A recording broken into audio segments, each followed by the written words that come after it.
Hey y'all, Kayla Mowdy, Doctor of Physical Therapy here. Today I'm going to talk about Carpal Tunnel Syndrome and why you should get physical therapy or even occupational therapy before you see anyone who does surgery. So the first thing is, what is Carpal Tunnel Syndrome? Some people think it's just pain in the hand, but it's actually particularly numbness and tingling in these three fingers. That is the median nerve distribution, and the median nerve goes through the carpal tunnel.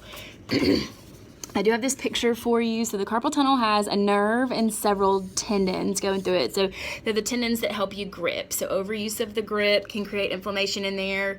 Sometimes it's positional. A lot of times it's sleeping positions because different things can close down that carpal tunnel. Even this actually puts a lot of pressure on it too. So carpal tunnel surgery is not, they can do kind of non-invasive, but it's still a scar about that length. They have to cut through the skin and then through the carpal tunnel. The thing that's kind of scary about that is that those tendons that are in there with the nerve also get released. And so there's certain moves that you could do right after your carpal tunnel surgery before good scar tissue builds up that could actually pop those tendons out of the carpal tunnel completely and make them not very usable. So the things that we do in physical therapy that can help carpal tunnel is tendon glides. So there's a couple moves with your hands that are kind of awkward that nobody would think to do, but we know that those makes those tendons move up and down and gets better blood flow and gets inflammation out and gets more movement in the tunnel, which can relieve the pressure off the nerve.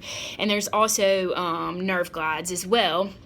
Another thing we do at physical therapy is we check your neck. So you have these three fingers that are getting tingly. It may not be coming from here. It might be coming from here or just different places.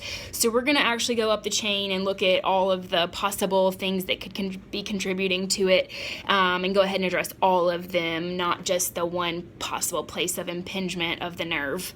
Come see a physical therapist, ask for advice if you do have this problem. There's a lot of things you can do other than surgery. So please come see PT or OT first if you're having pain or numbness in these fingers.